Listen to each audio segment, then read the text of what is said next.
기상청과 함께한 저는 과학쿠키였습니다. 쉽고 재미있게 배우는 1분 지진과학교실 15편 지진 국민행동요령.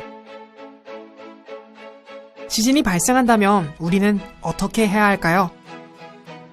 예기치 못한 지진이 발생했을 때 당황하지 않도록 평소에 지진 대피 요령을 숙지하여 안전하게 대처해야 합니다. 갑자기 지진으로 인한 진동을 느꼈다면 책이나 방석으로 머리를 감싸거나 튼튼한 탁자 아래로 들어가 몸을 보호합니다. 흔들림이 멈춘 후 화재에 대비하여 가스와 전기불을 끄고 언제든 대피할 수 있도록 문을 열어 출구를 확보합니다. 도로가 파괴되어 소방차가 이동하지 못하는 경우도 있기 때문에 화재에 대응하기 위해 평소에 소화기 사용 방법을 숙지합니다. 화장실, 욕실에 있을 경우 거울이나 전구 등의 파손으로 다칠 수 있으니 빠르게 나와 안전한 장소로 대피하고, 만약 갇혔을 때에는 주변에 딱딱한 물건으로 두드려 자신의 위치를 알립니다. 밖으로 이동할 때는 엘리베이터 대신 비상계단을 이용하고 건물 밖으로 나오면 떨어지는 유리, 간판 등에 주의하며 건물과 담장에서 최대한 멀리 떨어져 머리를 보호하면서 대피합니다. 운동장, 공원 등 넓은 공간으로 신속하게 대피하고 지진 발생 직후 라디오나 공공기관의 안내방송에 따라 행동합니다. 사무실 또는 학교에 있을 때에는 책상 아래로 들어가 책상 다리를 꼭 잡고 몸을 보호해야 합니다. 사람들이 많은 곳에서는 소지품을 이용하여 떨어지는 물건으로부터 머리와 몸을 보호하고 안내에 따라 침착하게 대피합니다. 엘리베이터에 탑승해 있을 경우 모든 층의 버튼을 누른 후 가장 먼저 열리는 층에 내려 계단을 이용해 신속하게 대피합니다.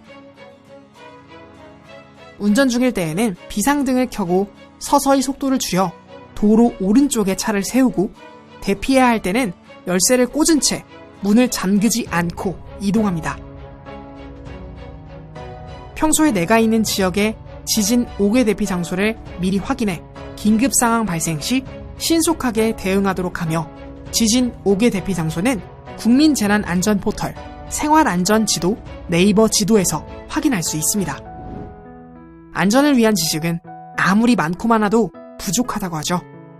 예측할 수 없는 지진에 대응하기 위해 평소에 대응 요령을 잘 숙지했으면 좋겠습니다. 기상청과 함께한 저는 과학쿠키였습니다. 쉽고 재미있게 배우는 어린이 지진과학교실 1편 지진의 원리, 지진파. 여러분, 지진은 무엇일까요? 지진이란 땅이 움직이면서 흔들리는 것을 말해요.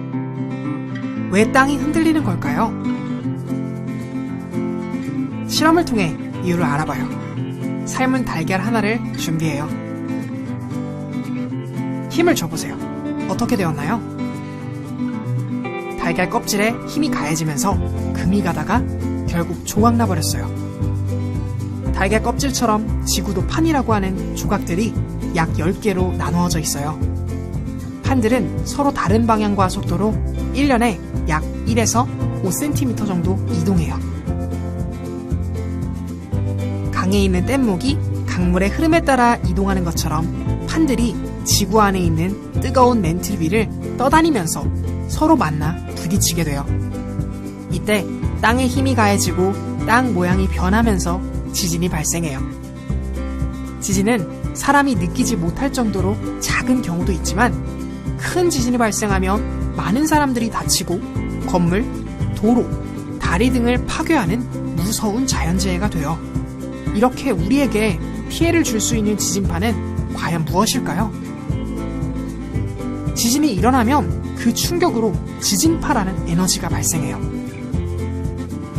지진파에는 P파와 S파가 있는데, P파와 S파는 동시에 생기지만 이동 속도가 달라요. P파는 제일 먼저 도착하는 지진파를 의미하며 속도는 빠르지만 피해가 작아요. 그 다음에 도착하는 S파는 속도가 느리지만 큰 피해를 줄 수 있어요.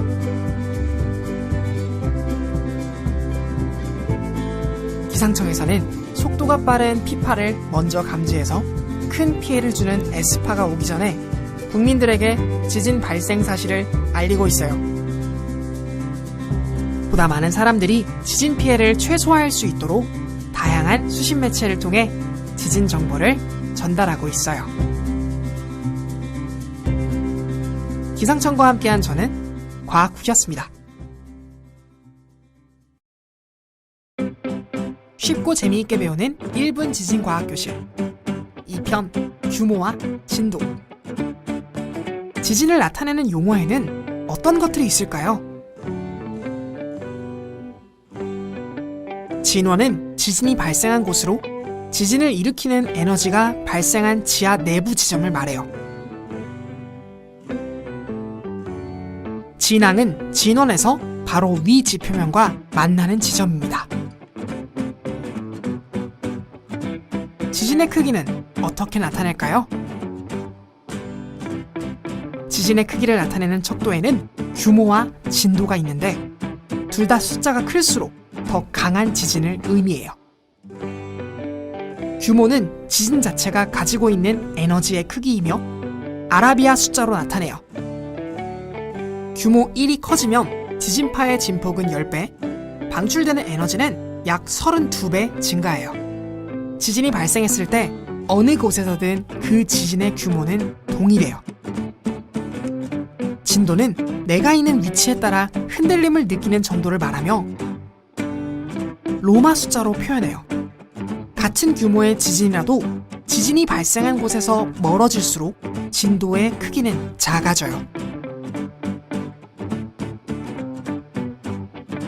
또한 한 지역 내에서도 건물의 높이나 상황에 따라 상대적으로 느끼는 진도는 달라질 수 있어요. 지진이 일어났을 때 흔들림의 정도를 등급으로 나타내는데 우리나라를 비롯한 여러 나라에서는 수정 메르칼리 진도 계급을 사용하고 있어요. 등급이 높을수록 지진의 크기가 크다는 것을 의미해요.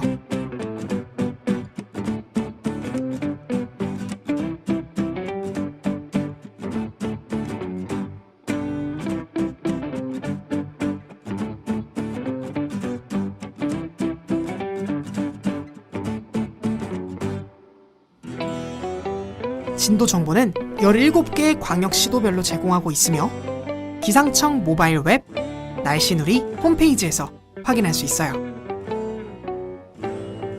기상청과 함께한 저는 과학후였습니다. 쉽고 재미있게 배우는 어린이 지진과학교실 3편 지진 통보 기준. 지진이 발생했어요. 지진 정보는 어떤 기준으로 발표할까요? 지진이 발생하면 지진 관측소에서 감지된 지진파가 기상청으로 실시간 전송돼요. 이렇게 전송된 지진 자료들을 분석하여 국민들에게 지진 정보를 전달해요. 기상청은 지진 규모에 따라 지진 조기 경보, 지진 속보, 지진 정보로 구분해서 통보해요. 먼저 지진 조기 경보는 지진파의 속도 차이를 이용한 것으로 속도가 빠른 P파를 먼저 감지한 후 큰 피해를 주는 S파가 오기 전에 지진 발생 사실을 알려주는 시스템이에요. 규모 5.0 이상 지진이 발생하면 신속하게 지진 조기 경보를 발표하고 규모 3.5 이상 5.0 미만 지진일 때는 지진 속보를 발표해요. 그리고 규모 2.0 이상 모든 국내 지진에 대해 종합적인 분석을 통해 지진 정보를 발표해요. 지진은 예측할 수 없기 때문에 신속한 지진 통보로 지진이 발생했다는 사실을 빠르게 안다면 사람들이 지진에 대비할 수 있는 시간이 생겨 인명과 재산 피해를 줄일 수 있어요.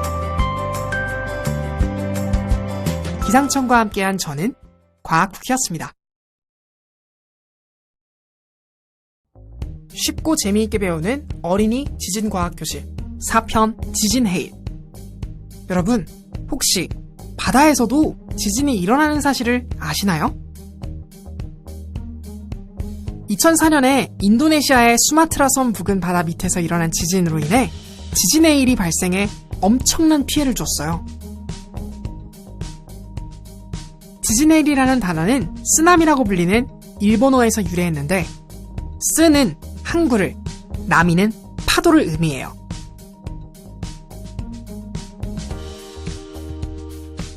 이 용어는 1896년 6월 일본 산리쿠 연안에서 발생한 지진의 일 피해가 알려지면서 세계 공통어로 사용되었어요. 지진의 일은 해저에서의 지진이나 산사태, 화산 분출이나 운석 낙하 등으로 인해 해수면에 급격한 높이 변화가 생겨 멀리까지 빠르게 전파하는 현상이에요. 먼 바다에서 지진의 일 파도는 해수면으로부터 수십 센티미터 이하이지만 얕은 바다에서는 급격하게 높아져서 우리의 생명을 위협하는 파도가 돼요. 지진의 일의 전파 속도는 수심이 깊을수록 빠르고 수심이 얕은 해안가로 갈수록 느려져요.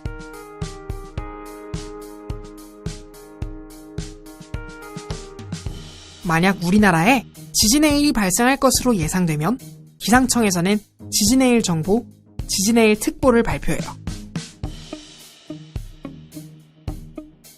해안가에서 지진을 느끼거나 바닷물이 갑자기 빠져나간다면 지진의 일이 발생할 수 있으니 신속하게 해안에서 벗어나 지진의 일 긴급 대피 장소나 튼튼한 건물 3층 이상으로 올라가야 해요. 기상청과 함께한 저는 과학후키였습니다. 쉽고 재미있게 배우는 어린이 지진과학교실 5편 화산. 화산이란 지하 깊은 곳에서 생성된 마그마가 벌어진 지각의 틈을 통하여 지표 밖으로 나올 때 용암이나 화산 쇄설물이 분출하여 만들어진 산을 말해요. 땅속 깊은 곳에서 지구 내부의 높은 열로 암석이 녹아있는 상태의 물질인 마그마가 식으면서 마그마망의 압력이 높아져요. 이후 마그마가 그 위의 지표를 뚫고 올라오면 화산이 형성돼요.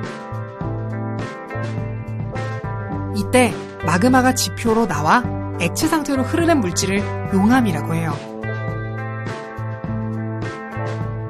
화산이 폭발할 때에는 화산재, 화산가스, 화산탄 등도 발생해요. 화산은 용암의 특성에 따라 종상화산, 순상화산, 성층화산으로 나눌 수 있어요. 점성이 높은 용암이 멀리 흘러내리지 못하고 종 모양으로 만들어진 종상화산, 점성이 낮아 흐르기 쉬운 현무암질 용암이 멀리 흘러내려 완만한 경사를 가진 순상화산, 용암류와 화산재 퇴적 등이 복합적으로 쌓이면서 형성된 원뿔 모양의 화산을 성층화산이라고 해요. 우리가 살고 있는 한반도에도 화산이 있다는 사실을 알고 있나요? 한반도에서 활화산은 백두산이 있고 한라산과 울릉도는 과거에 화산이 분화해서 만들어졌어요.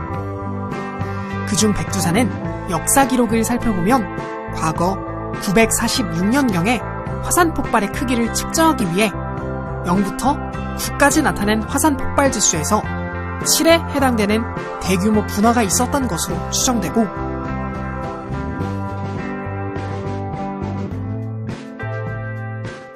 이후에도 여러 번 분화한 기록이 있어요.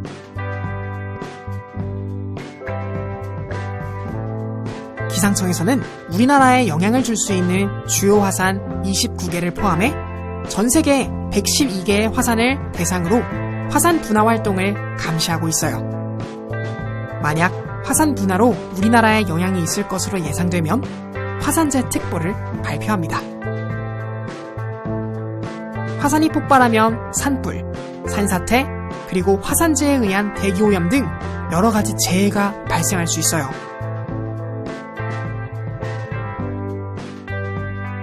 화산 폭발 시 우리의 생명을 지킬 수 있도록 대응 요령을 잘 숙지하도록 해요.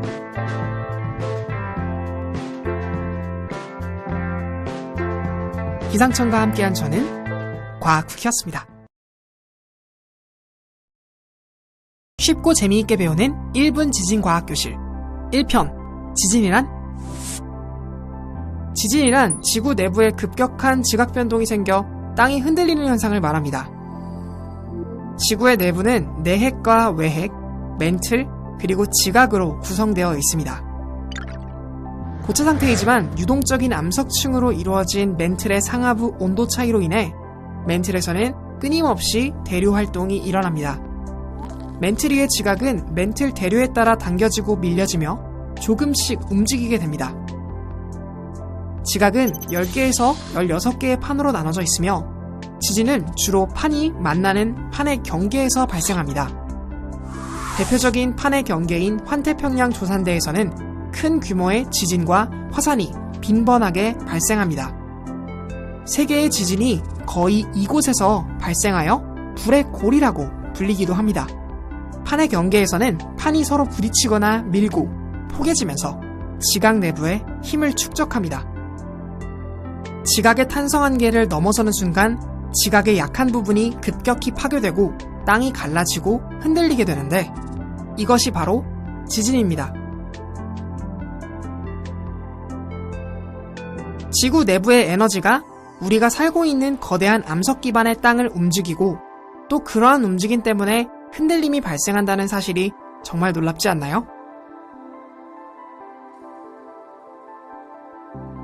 기상청과 함께한 저는 과학쿠키였습니다.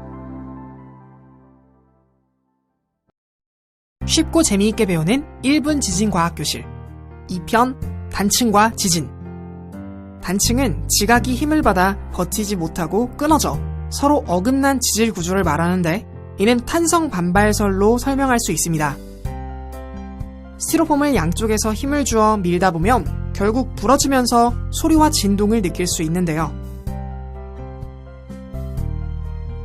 암석도 장기간에 걸쳐 주변의 압력에 의해 서서히 변형이 일어나는데 지층에 더 이상 버틸 수 없을 만큼 힘이 축적되면 지층이 끊어지고 단층이 됩니다. 단층이 발생할 때 지진을 동반합니다. 지진을 일으키는 에너지가 발생한 내부 지점을 진원이라고 하며 진원에서 수직으로 지표면과 만나는 지점을 진앙이라고 합니다. 진원에서 발생한 지진파가 사방으로 전파되어 지표면이 흔들리면 사람들이 인지할 수 있는 지진이 됩니다. 단층은 단층면 기준으로 두 암석의 상대적인 움직임에 따라 크게 4종류로 나뉠 수 있습니다. 단층 경사면을 기준으로 위쪽 암석을 상반이라고 하며 단층 경사면의 아래쪽 암석을 하반이라고 합니다. 정단층은 단층의 상반이 내려가는 단층으로 양옆에서 잡아당기는 힘을 받아 형성됩니다. 역단층은 상반이 올라가는 단층으로 양옆에서 미는 수평적인 압축력이 작용하여 형성됩니다. 주양이동 단층은 단층면을 따라 수평으로 이동한 단층이며 수직 단층은 위아래로 힘을 받아 생긴 단층입니다. 단층면의 기울어진 면과 수평면이 만나는 선을 주양선이라고 하며 선이 가리키는 방향을 주향이라고 합니다. 경사는 단층면이 수평면에 대해 기울어진 각도를 나타내며 수평면 아래쪽 각도를 측정합니다. 현재 한반도에도 여러 단층이 존재하는데 기상청에서는 지하 단층 구조 정보를 파악하고 단층에 대한 조사 연구를 단계적으로 진행하고 있습니다. 단층을 살펴보면서 가장 흥미로웠던 점은 한반도 내의 여러 단층 구조 정보를 파악하고 이에 따라 한반도에서 발생하는 지진의 성격을 분석할 수 있다는 사실이었어요. 기상청과 함께한 저는 과학쿠키였습니다.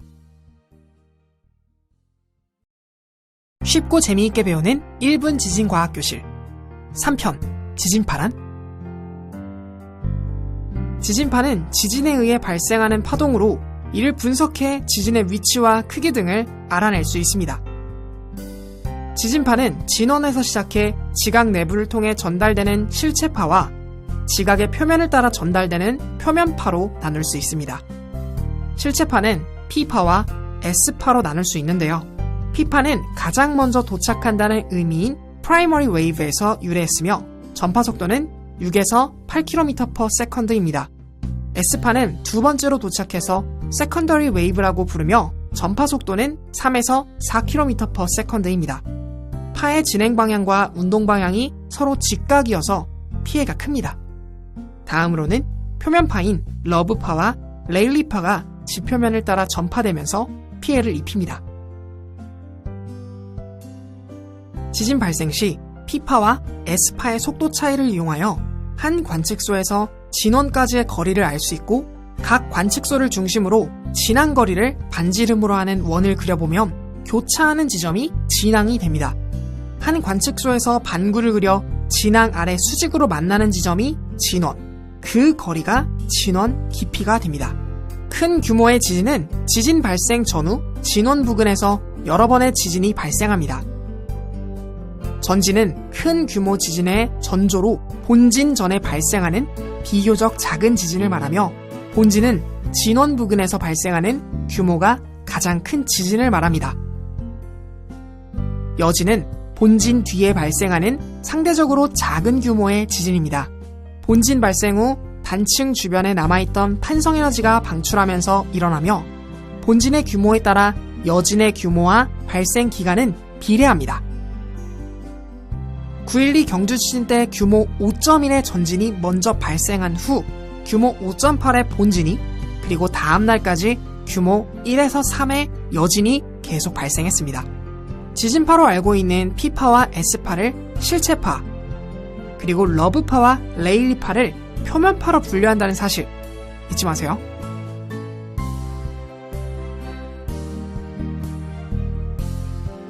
기상청과 함께한 저는 과학쿠키였습니다. 쉽고 재미있게 배우는 1분 지진과학교실 4편 지진계. 지진계란 지진의 규모와 위치 등을 분석하기 위한 장비로 지진이 발생할 때 전파되는 지진파를 기록합니다. 지진계는 진자운동을 이용하여 집안의 진동을 측정합니다. 틀에 설치된 용수철에 추를 매달아 추의 움직임을 측정하는데 집안이 흔들리면 틀도 함께 진동합니다. 하지만 추는 관성에 의해 정지한 상태로 있으려 하기 때문에 집안의 상대적인 움직임을 측정할 수 있습니다. 과거에는 종이에 둘러싸인 회전통이 천천히 돌아가면서 진동을 기록하는 아날로그 지진계를 사용했습니다. 그러나 아날로그 정보는 저장과 전달하는 과정에서 손실되거나 변형될 가능성이 크고 가공이 어려운 단점이 있습니다.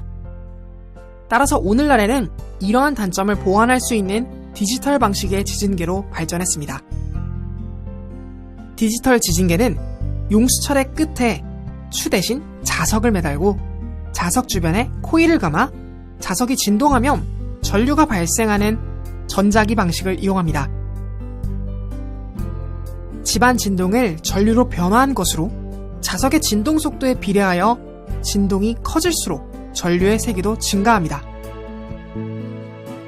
디지털 지진계는 지진 관측 자료를 디지털 자료로 저장, 변환, 분석하는 데 용이하다는 장점이 있습니다. 디지털 지진계는 속도계와 가속도계로 구분되며 그 외에도 다양한 지진계가 존재합니다. 속도계는 관측할 수 있는 거리와 주파수 범위에 따라 초광대역, 광대역, 단주기 속도계로 나뉘며 지진 발생 위치와 규모, 발생 깊이를 계산하는 데 활용합니다.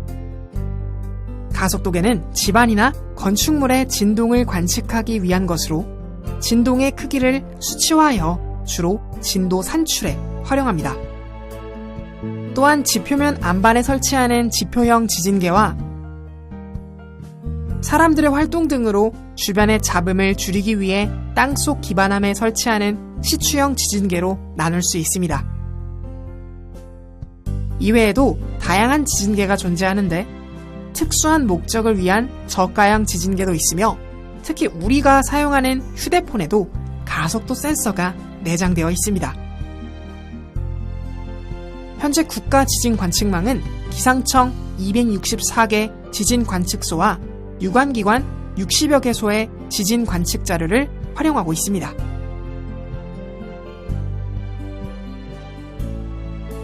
과거와 오늘날의 다양한 지진계의 사례를 알아보면서 그 근본 원리는 같지만 좀 더 정밀하고 세밀하게 지진을 분석하고자 하는 노력을 들여다볼 수 있어서 매우 뜻깊고 새로웠던 시간이었습니다. 기상청과 함께한 저는 과학후키였습니다. 쉽고 재미있게 배우는 1분 지진과학교실 5편 규모와 진도. 지진 관련 뉴스에서 항상 들리는 용어인 규모와 진도는 지진의 크기를 나타내는 용어입니다. 규모는 지진이 가진 절대적인 에너지의 크기를 나타내며 방출된 진동 에너지를 정량화한 것으로 지역에 상관없이 동일합니다. 지진계에 기록되는 지진파의 진폭과 진앙거리를 이용하여 계산하며 규모 1이 커지면 지진파의 진폭은 10배, 방출되는 에너지는 약 32배 증가합니다. 진도는 지진이 전파되는 각 지역별 흔들림의 정도를 나타냅니다. 진도는 진원지에서 멀어질수록 감소하지만 한 지역 내에서도 건물의 높이나 상황에 따라 달라질 수 있습니다. 우리나라는 수정 메르칼리 진도 계급을 사용하며 로마자로 표기합니다. 등급이 높을수록 지진의 크기가 크다는 것을 의미합니다.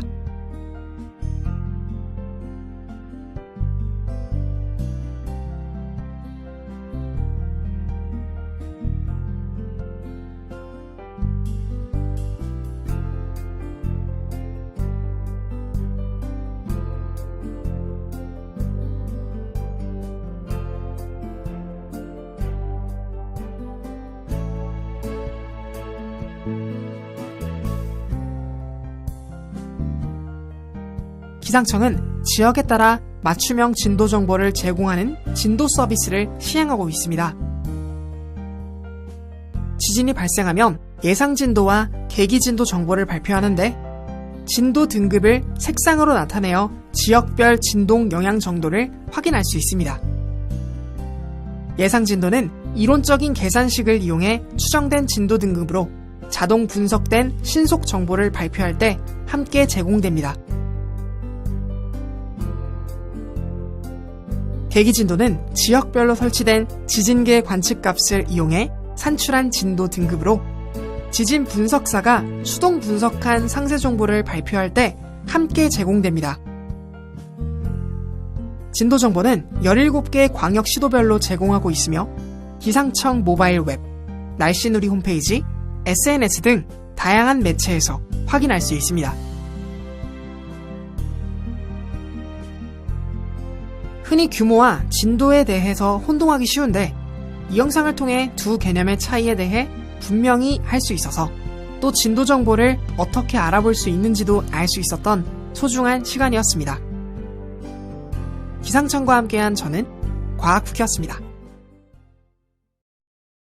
쉽고 재미있게 배우는 1분 지진과학교실 6편 지진 조기경보. 지진은 현대의 과학기술로는 예측이 불가능하기 때문에 발생 즉시 대피 가능 시간을 최대한 확보하는 것이 가장 중요합니다. 촌각을 다투는 위기 상황 속 큰 피해를 주는 지진파가 도달하기 전에 지진 발생 사실을 알려 피해를 최소화하기 위한 것이 지진 조기 경보입니다. P파가 S파에 비해 약 1.7배 빠르게 전파되고 피해가 적은 반면 S파는 느리지만 상대적으로 큰 피해를 주는 특성이 있습니다. 지진 조기 경보는 이런 지진파의 시간차 특성에 착안하여 속도가 빠른 P파를 먼저 분석한 후 지진 발생 정보를 신속히 사람들에게 알리는 시스템입니다. 이를 통해 사람들은 큰 피해를 주는 S파가 도달하기 전에 비록 짧지만 지진에 대비할 수 있는 시간을 확보할 수 있습니다. 5초만 빨리 알아도 머리를 감싸거나 근거리 대피가 가능합니다.